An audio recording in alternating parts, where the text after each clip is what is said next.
Jadi berdasarkan hal-hal tersebutlah kemudian kami mencoba mengembangkan satu model klasifikasi motif citra batik yang dulu pernah dikembangkan oleh Aditya pada tahun 2015 dengan menggunakan jaringan syaraf Kirwan. Untuk fitur-fiturnya kami gunakan fitur tekstur, menggabungkan fitur tekstur dan fitur bentuk pada citra batik. Next, Mbak. Untuk datanya sendiri itu diperoleh dengan ada dua menggunakan kamera, dan kami mencoba mencari citra-citra yang ada di internet yang banyak beredar di internet. Untuk motif batik yang diteliti itu ada motif batik klasik, di dalamnya ada ceplok, parang, kawung, kemudian ada beberapa motif klasik lainnya. Kemudian kita tambahkan juga motif batik Solo, dan ada satu batik dari Cirebon yaitu batik Megamendung. Untuk model jaringan syaraf yang digunakan, kita gunakan model pelatihan backpropagation. Selanjutnya,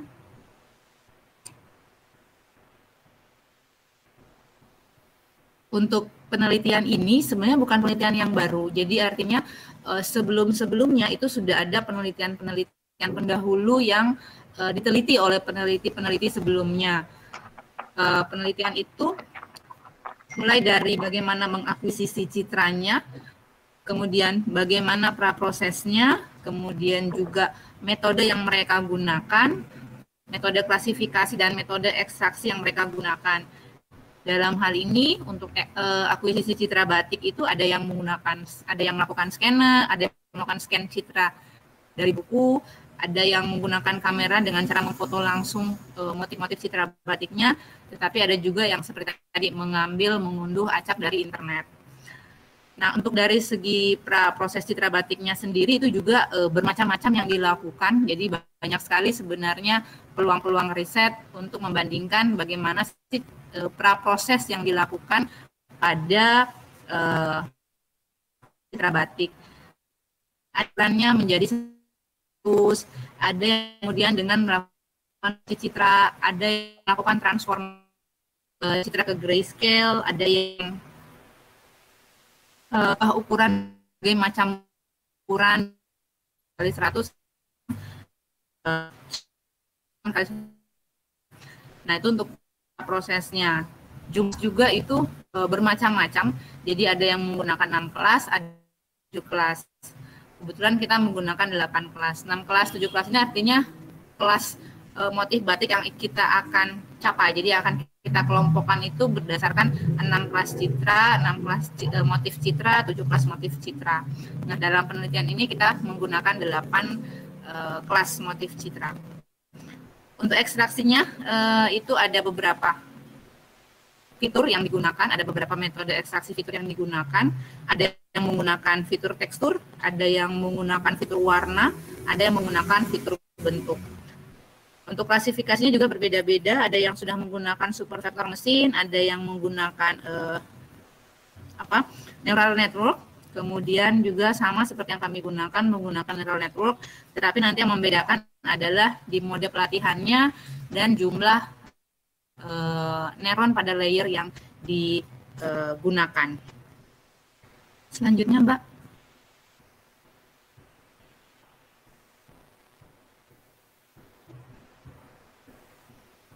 Nah, untuk metode ekstraksi tadi yang tadi sudah sempat disampaikan bahwa ada yang sudah meneliti dengan berbagai fitur yang digunakan. Ada yang hanya menggunakan fitur tekstur saja, ada yang menggunakan fitur bentuk saja, ada yang menggabungkan 2 buah fitur, bahkan ada yang sampai 3, tekstur, bentuk, dan warna.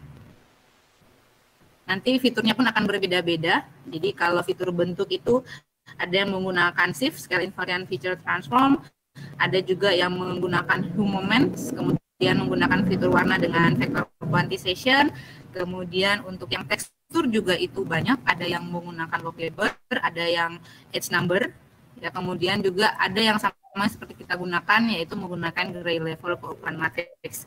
Untuk tekstur juga itu untuk DLCM tekstur itu akan sangat banyak sekali, entropi, korelasi, energi, homogenitas, kemudian ada itu pun berdasarkan sudut, ada yang 4 sudut, ada yang 8 sudut ya, tergantung nanti kita menggunakan fitur yang mana. Selanjutnya dari sisi metode ekstraksi, kemudian dari sisi klasifikasinya. Klasifikasinya lebih detail lagi, ada yang menggunakan super vector machine, ada yang menggunakan probabilistic neural network, kemudian ada yang menggunakan KNN juga ada, kemudian yang seperti kami lakukan menggunakan backpropagation neural network. Itu pastinya di dalamnya juga akan berbeda-beda skenarionya. Kalau kita katakan skenario, hasil yang digunakan juga berbeda-beda. Ada yang akurasinya 97%, 94%, 90%, dan yang menjadi pertanyaan kira-kira di kitabnya nanti ada berapa persen gitu. Selanjutnya, setelah kita melihat penelitian-penelitian sebelumnya, kita kemudian menghasilkan sebuah model yang akan dikembangkan. Nah, sebenarnya model yang dikembangkan ini pengembangan dari model-model sebelumnya. Jadi, kalau kita berbicara kecerdasan buatan, khususnya pada pengenalan pola, itu ada 4 tahapan besar yang dilakukan. Yang pertama itu adalah akuisisi citra, akuisisi data. Kalau kita bilang akuisisi data, kemudian itu ada praproses data. Yang ketiga itu adalah ekstraksi fiturnya. Jadi kalau kita berbicara pengenalan pola, kita berbicara klasifikasi, tidak akan pernah kita bisa mengenal satu objek, bentuk, atau apapun itu kalau kita tidak tahu fiturnya atau ciri-cirinya. Nah, itu yang menjadi sangat penting ketika kita melakukan satu model pengenalan pola, salah satunya klasifikasi. Jadi kita harus tahu fitur apa atau ciri apa yang membedakan objek tertentu atau kelas tertentu dengan kelas lainnya. Nah, setelah itu, setelah kita melakukan ekstraksi fitur, kita melakukan yang namanya klasifikasi.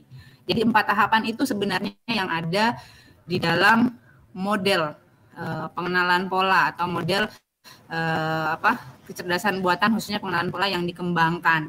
Nah, dari 4 tahapan itu, kami mencoba menyisipkan 1 tahapan. Dari akuisisi, praproses, kemudian ekstraksi, kemudian klasifikasi. Nah, di antara setelah kita mengekstrak itu, sebelum kita melakukan klasifikasi, kita coba menyisip satu tahapan, yaitu seleksi fitur. Jadi setelah kita akuisisi, kemudian kita praproses, kita ekstrak, kita dapatkan fitur-fiturnya. Nah, dari fitur yang diperoleh itu kan pastinya banyak fitur yang diperoleh. Nah, dari fitur itu kita pilih lagi. Dari sekian fitur yang kita dapatkan, fitur mana kira-kira yang paling memiliki berkontribusi paling besar di dalam proses klasifikasi nantinya. Nah, untuk melakukan seleksi itu kita gunakan yang namanya information gain. Jadi satu algoritma, satu metode yang kita sebut, yang mungkin nanti kalau adik-adik atau teman-teman nanti searching, itu namanya information gain. Jadi kita menghitung nilai informasi dari setiap fitur yang kita peroleh. Setelah kita melakukan seleksi, kita mendapatkan fitur-fitur yang berdasarkan information gain itu memiliki nilai yang tinggi, itu yang kemudian akan kita pilih. Kita akan tentukan berapa fitur yang akan kita pilih. Nah, itu yang fitur-fitur tersebut itulah yang kemudian kita olah di tahap klasifikasi motif yang akan kita klasifikasi. Oke, selanjutnya Mbak. Nah, data yang digunakan itu ada 8 motif, kemudian masing-masing motif itu ada 20 citra. Nah, nanti dari 160 itu kita bagi menjadi 70 dan 30. Ini juga pembagian 70 citra latih dan 30 citra uji. Pastinya kalau kita berbicara AI, kita berbicara klasifikasi, pastinya akan ada proses data latih, data uji ya. Nah, untuk pembagiannya 70-30 ada beberapa referensi. Jadi sebenarnya bisa 60-40, 70-30 ataupun 80-20. Dan dalam hal ini kita menggunakan 70 citra latih dan 30 citra uji. Selanjutnya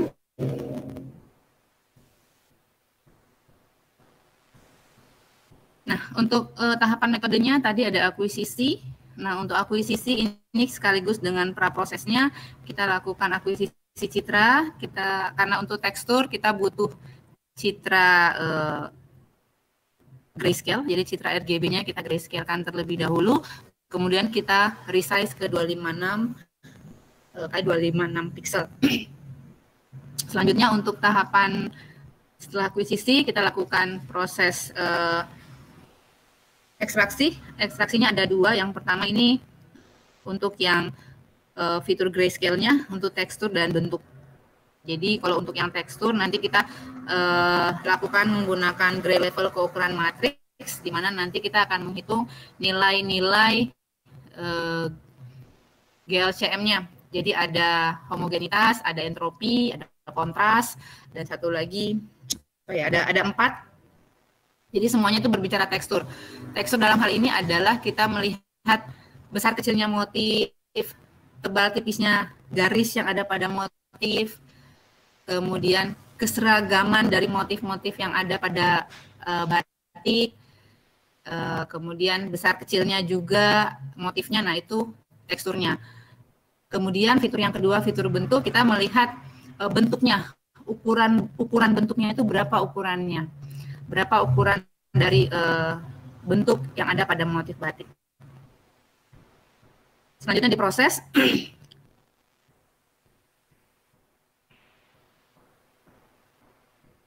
Selanjutnya, Mbak.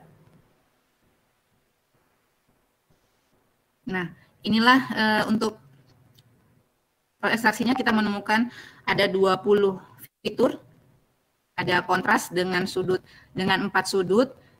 Sehingga kalau kita punya 4 fitur, kita punya 16 fitur dengan masing-masing 4 sudut. Kemudian untuk fitur bentuk kita punya 4 fitur, ada compactness, eccentricity, rectangularity, dan solidity. Jadi ini sebenarnya untuk yang kontras tadi ini kontras, korelasi, energi, homogenitas. Ini berbicara tentang kontras, terang tipisnya warna juga. Kemudian korelasi, energi juga, homogenitas ini keseragaman. Kemudian kalau bentuk ini lebih ke ukuran bentuknya. Compactness, eccentricity, seberapa dia bentuknya kotak, seberapa dia bentuknya lingkaran. Nah, itu ada rumusnya masing-masing nanti untuk menghitung nilai fiturnya. Selanjutnya untuk proses, nah ini saya pikir sama tadi ya, jadi ini adalah proses ekstraksi fiturnya. Jadi kita mendapatkan nilai-nilai ini, compactness ini dari nilai area, perimeter, mayor, sama convex hull-nya. Nanti kita dapat nilai fitur bentuknya. Selanjutnya, Mbak. Nah, ini gambaran kalau kita mau menghitung bentuknya, inilah yang kita lakukan. Jadi gambar yang tadi yang berwarna kita binarkan dulu sehingga hanya ada background dan objeknya saja. Nah, kemudian kita hilangkan noise-nya dengan menggunakan morfologi biner sehingga nanti yang benar-benar kelihatan itu hanya bentuk utama dari motif. Nah, bentuk-bentuk inilah yang kemudian dihitung. Nah, ini yang menjadi fitur. Selanjutnya, nah ini yang menjadi tambahan dari model yang kita usulkan, yaitu seleksi fitur. Nah, di seleksi fitur ini kita gunakan nilai information gain. Caranya adalah kita menghitung nilai information gain. Cara menghitungnya, nilai-nilai yang tadinya continue itu kita bawa ke bentuk discrete, kemudian kita bagi menjadi beberapa interval. Nah, interval itu nanti yang akan kita hitung. Berdasarkan nilai information gain-nya itu yang akan kita hitung nantinya sehingga kita punya fitur-fitur dengan nilai information gain yang dari yang paling tinggi sampai yang paling rendah. Nanti kita akan ambil kira-kira di nilai yang mana yang kemudian itu kita anggap sebagai nilai fitur yang paling berkontribusi terhadap proses klasifikasinya. Nah, selanjutnya, Mbak, kita lihat untuk proses perhitungannya. Nah, ini proses seleksi fiturnya. Jadi kita hitung nilai informasi kelas dan nilai entropi dari masing-masing fitur. Kemudian nanti ini kita urutkan, kita menentukan cut point. Jadi kalau kita sudah punya misalkan 20, nanti kita tentukan di mana cut point-nya. Ini adalah bagian yang paling sulit ya kalau menurut saya kemarin ketika melakukan penelitian ini, karena kita harus mencari referensi kira-kira bagaimana ini melakukan, berapa fitur yang bisa kita gunakan. Nah, ini berdasarkan metode inilah yang kemudian kita mengurutkan data tersebut menjadi tinggi, sedang, dan rendah. Selanjutnya,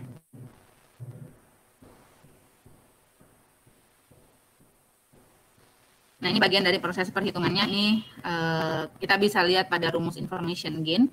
Kita menghitung nilai entropi, kemudian mendapatkan nilai informasi. Selanjutnya,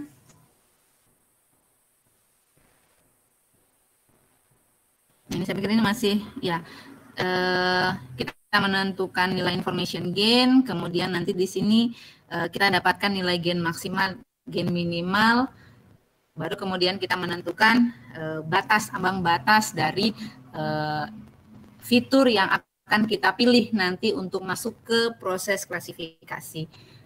Dan dari proses inilah kemudian kita mendapatkan, kalau tidak salah, next Mbak, 11 fitur.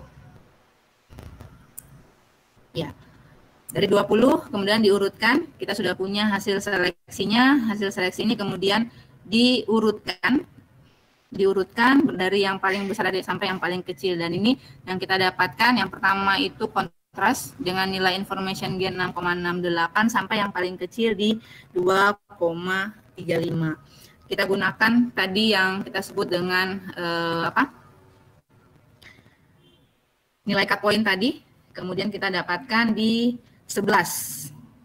Next Mbak, setelah itu kita lihat. Oke. Ya, hanya kita dapatkan nanti fitur yang kita pilih waktu itu di 11 fitur.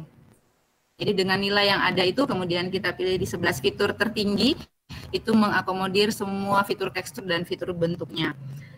Nah, dari proses ekstraksi fitur dan seleksi fitur yang kita dapatkan, kita membuat beberapa arsitektur JST-nya.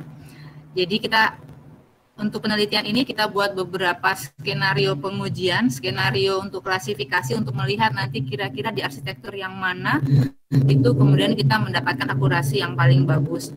Jadi yang pertama kita mencoba melakukan penelitian dengan arsitektur hanya melibatkan yang tekstur saja. Kemudian kita hanya melibatkan yang bentuk saja. Terus tekstur dan bentuk digabungkan kedua-duanya 20 fitur. Selanjutnya kita hanya menggunakan yang 11 fitur saja, dan yang terakhir kita coba hanya 9 fitur saja. Nah, dari ini kira-kira mana yang paling baik. Untuk menentukan berapa jumlah neuron pada layer tersembunyinya, itu kita gunakan rumus yang dijabarkan oleh Stathakis. Sebenarnya ini juga penentuan jumlah neuron ini juga ada beberapa referensi menggunakan trial error, jadi dicoba-coba. Tetapi kemudian kita mendapatkan satu referensi Stathakis tahun 2019. Beliau menjabarkan ada rumusnya, dan rumus ini yang coba kita adopsi di dalam penelitian ini. Dan yang kita peroleh, selanjutnya Mbak. Nah, untuk arsitekturnya sendiri itu kita gunakan 2 model layer. Jadi satu dengan menggunakan 1 layer tersembunyi, yang satunya menggunakan 2 layer tersembunyi. Jadi kalau lihat arsitekturnya, inputnya misalkan kita gunakan yang gabungan tadi 11, kemudian dengan 1 lapisan tersembunyi dengan 13 neuron di dalamnya, kemudian dengan lapisan output 8 kelas yang akan ditargetkan. Dan kita coba juga untuk yang 2 layer tersembunyi. Selanjutnya, nah untuk metode pelatihan itu sangat banyak sekali, jadi ini juga masih menjadi open research bagi teman-teman yang mau set. Sebenarnya untuk pelatihan itu banyak sekali ya, tetapi dalam hal ini kita gunakan untuk yang scale conjugate sama Levenberg. di paling bawah kayaknya ada. Nanti kalau di yang sudah di-share ke teman-teman itu ada, sebenarnya ada banyak sekali metode yang kita gunakan, tetapi ini kita memilih saja karena dari permasalahan atau kasus yang kita miliki itu lebih cocok. Misalnya kita gunakan skill Colgate dengan Levenberg Marquardt. Jadi itu yang akan kita coba perbandingkan untuk metode pelatihannya. Selanjutnya, nah, salah satu hal yang penting juga ketika membangun sebuah model kecerdasan artifisial adalah menguji modelnya. Pengujian pastinya ada beberapa cara. Nah, yang kita gunakan di sini, kita menggunakan confusion matrix. Confusion matrix ini pun ada yang untuk biner, jadi hanya ada 2 kelas. Biasanya kelas positif negatif, kelas AB, kelas merah atau putih, misalkan kelas X atau Y. Tetapi kemudian karena kita punya model AI ini bukan biner, artinya kita punya lebih dari 2 kelas, artinya kita punya multi kelas, sehingga kita gunakan juga confusion matrix yang multi kelas. Kalau yang binary class itu kita hanya punya 2 kelas, tetapi kalau ini kita punya 8 kelas, sehingga yang kita gunakan adalah multi class confusion matrix. Itu nanti yang kita hitung adalah recall-nya, presisi, akurasi, dan error rate. Kalau akurasi berarti kita memastikan bahwa luaran yang kita peroleh sama dengan target yang kita targetkan. Error rate adalah kesalahan yang terjadi antara luaran dan target yang kita ingin capai.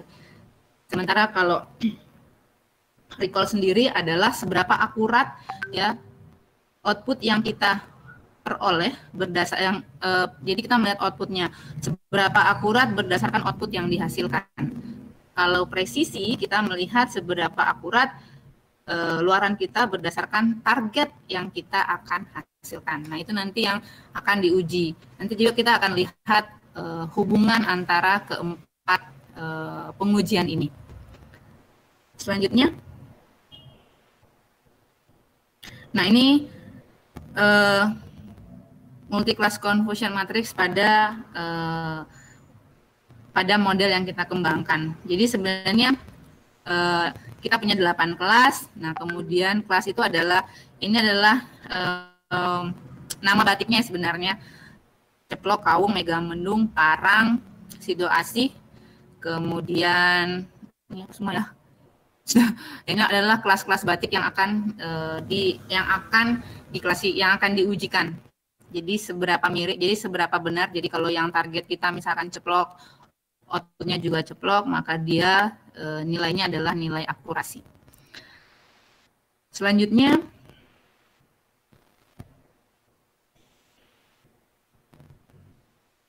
nah untuk pengujian model selain menggunakan confusion matrix, kita juga bisa menguji menggunakan K-fold validation. Caranya itu sebenarnya kalau sebenarnya perbedaannya gini, kalau confusion matrix kita data latih ya, jadi ada data latih, data uji gitu ya, dan itu dipisahkan. Jadi kita menguji data kita latih itu 70% kita latih, kemudian kita ujikan di data latih. Nah, perbedaannya dengan K-fold cross validation itu semua data itu bisa nanti menjadi data latih, bisa menjadi data uji. Itu yang membedakan pengujian confusion matrix dengan pengujian cross validation. Jadi kalau di confusion matrix data latih saja, dia tidak akan pernah dijadikan data uji. Sebaliknya pun seperti itu, data uji tidak akan pernah menjadi data latih. Mereka adalah 2 kelompok yang terpisah. Tetapi kalau di K-fold cross validation kita bisa menguji, kita bisa pindah-pindah. Jadi data latih bisa menjadi data uji. Begitu juga data uji kemudian bisa menjadi data latih. Caranya kurang lebih gambarannya seperti ini.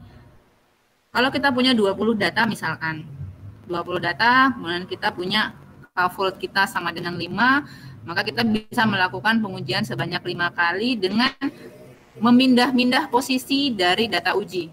Jadi kalau di iterasi pertama, itu data uji kita adalah 4 data yang pertama pada iterasi yang pertama.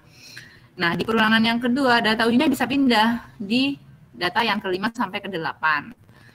Kemudian di yang ketiga itu di data ujinya kita pindah lagi. Begitu seterusnya sampai semua data nanti semua data diproses. Jadi sebenarnya kedua ini memiliki kelebihan dan kekurangan masing-masing. Kalau di confusion matrix data uji data latih menjadi dua data yang terpisah. Kalau di cross validation itu semua data bisa berlaku sebagai data uji maupun sebagai data latih. Tapi itu kan tergantung dari timnya masing-masing. Misalkan mau memilih pengujian seperti apa. Ini kita coba menggunakan dua-duanya untuk melihat kira-kira bagaimana model ini ketika diuji menggunakan confusion matrix maupun diuji menggunakan coupled cross validation. Selanjutnya,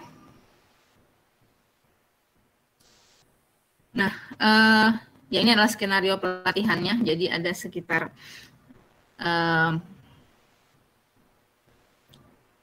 sekitar sembilan pelatihan yang coba kita lakukan dengan metode pelatihan menggunakan scale conjugate dan menggunakan Leavenberg-Marquardt dengan jumlah lapisan. Ini bukan lapisan masukannya, tetapi ini adalah neron pada lapisan neron pada lapisan tersembunyi. Bukan lapisan tersembunyinya yang 15, tetapi neronnya yang ada pada lapisan tersembunyi itu yang ini jumlahnya.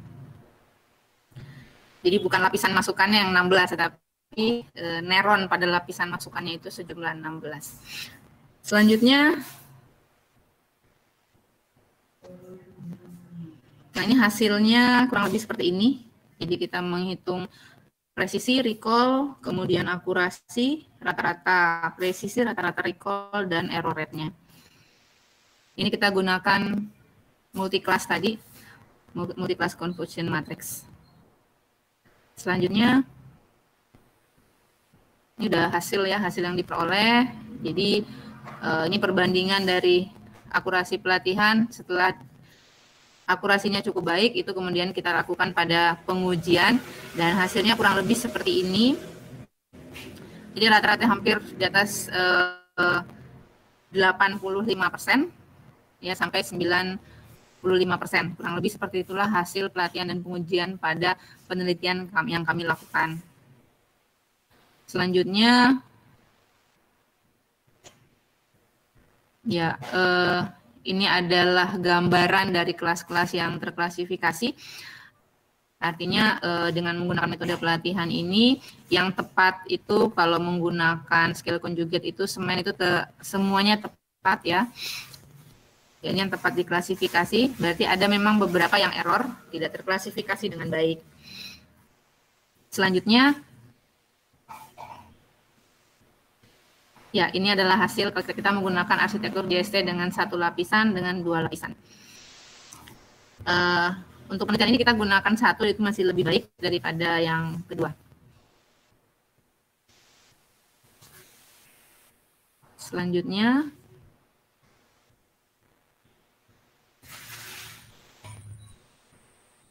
nah tadi sempat kami berbicara tentang nilai akurasi, presisi, recall pada model klasifikasi. Jadi kalau kita lihat ini kita coba gambarkan seperti ini ya. Jadi kalau kita punya citra batik yang akan diklasifikasi, kemudian kumpulan citra dan hasil klasifikasi citra batiknya.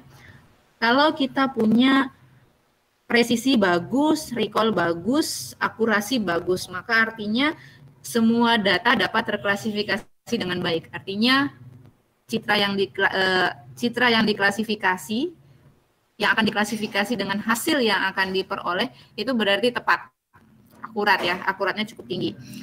Nah, kalau kita recall-nya rendah misalkan, kalau recall-nya yang rendah,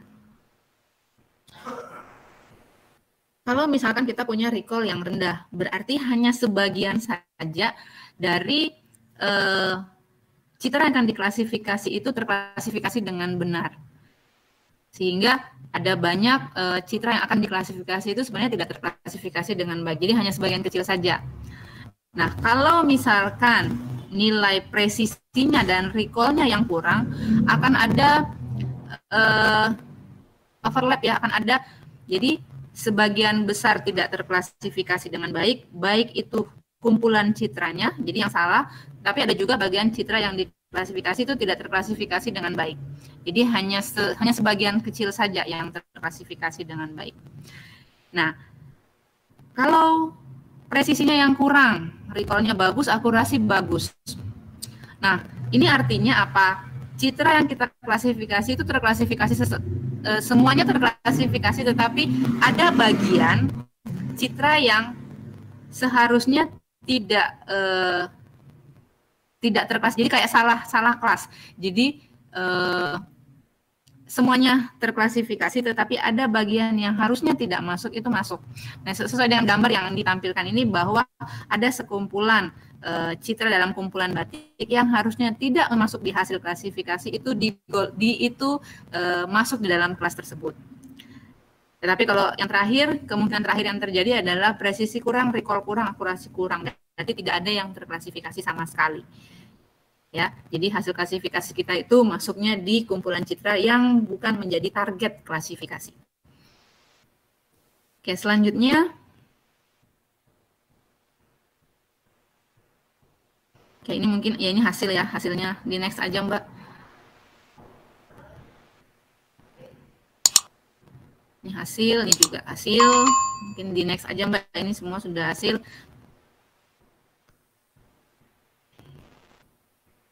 Nah, ini nilai akurasi yang kita peroleh dengan data uji 30, kurang lebih semua hampir di atas 85%.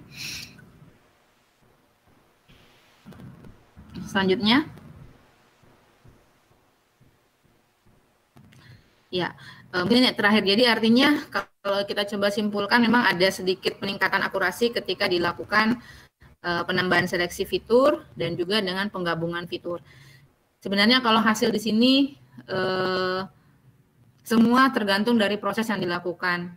Sebenarnya tidak ada yang bisa menjamin bahwa ketika menggunakan metode yang ini hasilnya akan sama gitu, karena pastinya akan banyak yang mempengaruhi, mulai dari pengambilan datanya, kemudian data yang digunakan, metode praprosesnya seperti apa, kemudian juga model klasifikasi yang diusulkan seperti apa. Nah, kebetulan untuk yang kami teliti ini hasilnya seperti ini, semua rata-rata di hampir di atas 80%, hampir 95%. Mudah-mudahan ini bisa menjadi masukan, dan saya yakin dengan informasi yang ada sekarang, model-model seperti ini semakin berkembang, apalagi sekarang sudah ada deep learning ya. Jadi kalau dulu kita hanya di satu layer, sekarang tuh layernya sudah semakin banyak dan sudah semakin spesifik. Nah, apa yang kami sampaikan tadi adalah apa yang pernah kami lakukan. Kami berharap ini bisa menjadi menjadi ide buat teman-teman, buat adik-adik mahasiswa yang mungkin akan tugas akhir, bahwa motif batik itu sebenarnya memiliki lahan riset yang lumayan besar untuk diteliti. Ini sempat kemarin juga ada, kalau kita mau lihat dari sisi citranya juga, ini sebenarnya bisa diteliti bagaimana kemudian kita mendeteksi citranya secara image processing. Juga yang menarik yang sedang kita riset sekarang tetapi belum selesai, yaitu mendeteksi keaslian batik. Itu juga saya pikir itu juga bisa menjadi riset yang baru buat teman-teman yang akan riset di bidang budaya. Kemudian juga selain batik, sebenarnya kita punya banyak sekali kain-kain tradisional, tidak hanya batik. Tenun itu juga harusnya bisa kita jadikan riset. Jadi tidak hanya batik, ada tenun juga. Cuman karena sekarang Indonesia itu identik dengan batik, sehingga semua dibilang batik gitu. Padahal kita punya kain-kain yang lain seperti tenun, itu juga salah satu motif yang saya pikir juga masih bisa menjadi riset ke depan di bidang motif-motif yang ada di Indonesia.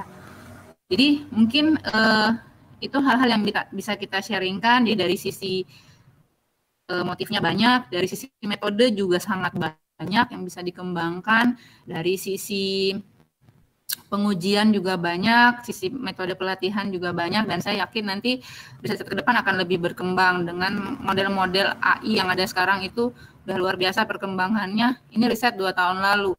Tapi saya pikir kalau mau dikembangkan ini masih bisa menjadi riset yang lebih bagus lagi ke depan.